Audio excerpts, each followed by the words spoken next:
नमस्कार, मैं हूं संजय शर्मा। आप देख रहे हैं 4 PM न्यूज नेटवर्क। देश का अन्नदाता दिल्ली आने को तैयार है तो उसके ऊपर आंसू गैस के गोलों की बौछार कर दी गई है। हमारे देश के सत्ता के कर्णधार हमारे प्रधानमंत्री जी किसानों की बातें करते करते रोने लगते हैं। किसानों को भगवान कहते हैं। चुनाव आता है तो किसानों के घर पे जाते हैं, उनके चरणों में सिर रख देते हैं।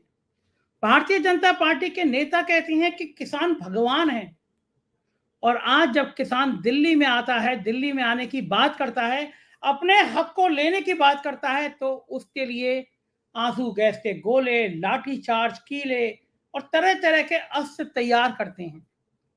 क्यों नहीं आ सकता किसान? क्यों नहीं दिल्ली में आके आके बात कर सकता? दिल्ली षड्यंत्रों का केंद्र रहता है, दिल्ली दरबार षड्यंत्रों का हिस्सा रहता है। चोर डकैते डकैत हत्यारे बलात्कारी दिल्ली आते हैं, खादी के कपड़े पहनते हैं, उनसे बड़े बड़े लोग बात करते हैं। हत्यारों से, बलात्कारियों से, अपराधियों से, गुंडों से बात हो सकती है, लेकिन किसानों से बात नहीं हो सकती। किसान क्या गुनहगार हैं? किसान क्या इस हद तक खराब आदमी हैं? किसान इस देश का नागरिक नहीं है, उनको दिल्ली आने का हक नहीं है। आज पूरे देश ने देखा कि जिस तरह किसानों पर बर्बरता पूर्वक ड्रोन से आंसू गैस के गोले छोड़े गए, पानी की बौछारें छोड़ी गई, बुलेट बुलेट चलाई गई। एक पत्रकार कह रहा है लाइव, आज तक का मुझे गोली लग गई है। जिस तरह के सीन देश ने देखे हैं, उससे देश दहल गया है।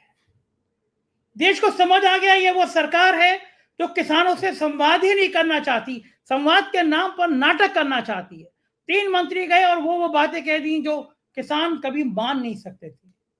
और गोदी मीडिया के भाड़ पत्रकार तो नेताओं से भी आगे निकल गए हैं। वो कह रहे हैं ये किसान नहीं है, ये अराजक हैं। मैं अभी बैठा हुआ था, मेरे सामने टीवी लगा है, वहां चल रहा है कि किसान आंदोलन से नागरिक परेशान, नागरिकों की समस्या है। आज तक की एंकर कह रही थी जिनके बच्चों को स्कूल जाना है, जिनके बच्चों के बोर्ड के इम्तिहान है, वो क्या करेंगे? एबीपी पे भी ऐसी खबरें चल रही थी कि नागरिक परेशान है। इनके मुंह में घी दही जम जाता है जब प्रधानमंत्री की रैली होती है, रास्ते जाम हो जाते हैं। इनके मुंह से आवाज नहीं निकलती है जब प्रधानमंत्री का काफिला निकलता है, प्रधानमंत्री के रोड शो निकलते हैं और पूरा पूरा शहर जाम हो जाता है। तब कभी किसी चैनल ने चलाया कि नागरिक परेशान हैं क्योंकि देश के नेता भाषण देने आ रहे हैं, तब इनके मुंह से आवाज नहीं निकलेगी क्योंकि इनके आका का साहेब का मामला है। लेकिन अगर किसान आ रहे हैं तो इनको लगता है कि नागरिक परेशान है।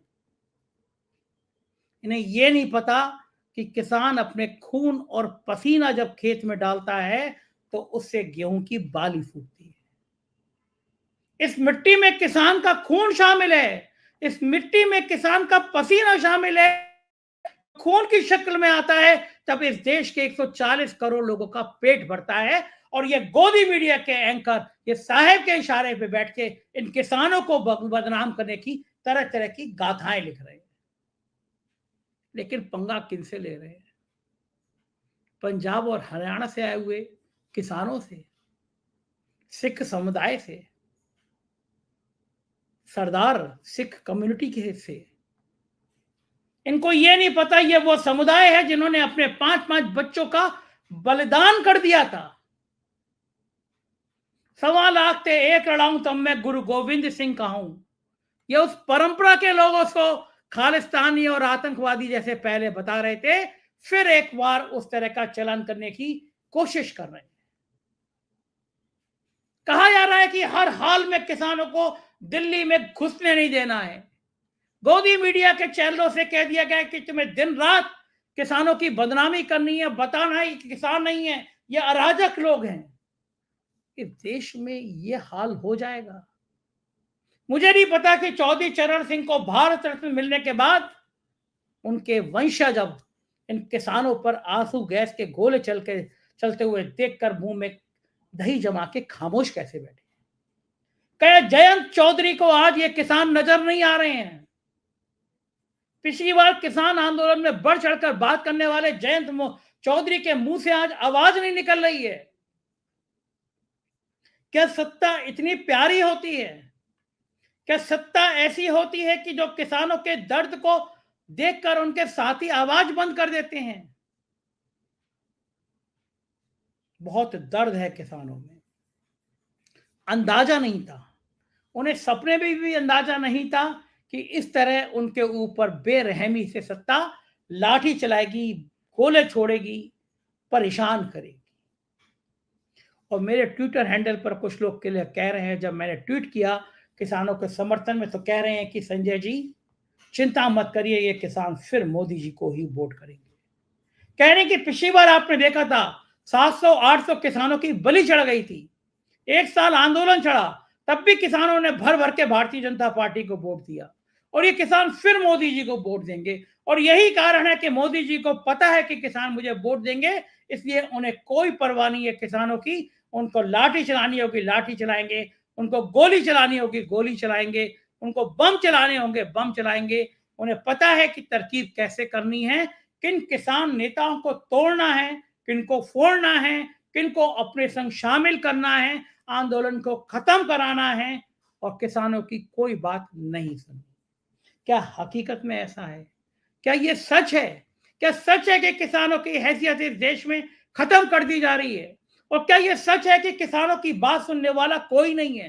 क्या ये सच है कि किसान अब इस देश में इस हालत में पहुंच गए हैं कि जहां उन्हें एक बड़ा तंत्र आतंकी, खालिस्तानी, इस तरह के शब्दों को नवाजेगा और यह पूरा देश खामोश होकर सुनता रहेगा? क्या इस देश अब इस हालत में आ गया है कि वो अपने अन्न उगाने वाले लोगों का अपमान बर्दाश्त करता रहेगा? और मैं और आप भी इस पाप के भागीदार हैं। मैं और आप भी इस पाप के भागीदार इसलिए हैं कि इन मासूम किसानों पर, इनके हकों पर बात करने की जगह हम लोग खामोश बैठे हैं।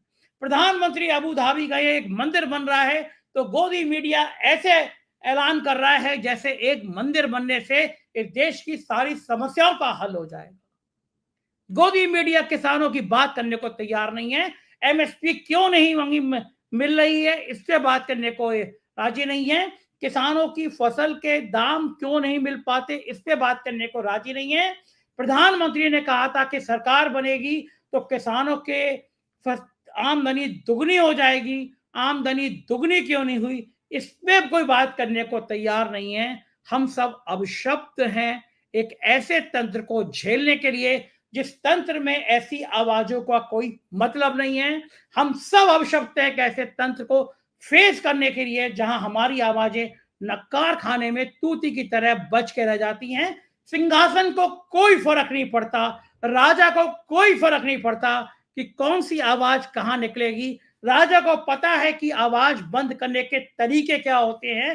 राजा को पता है कि दमन के तरीके क्या होते हैं। जेलें खोल दी जाएंगी, बंदूक के मुंह खोल दिए जाएंगे, आंसू गैस की गोलों की कमी नहीं होगी, किसानों को और बेरहमी से कुचला जाएगा, किसानों की बात नहीं सुनी जाएगी। क्या यही सच है?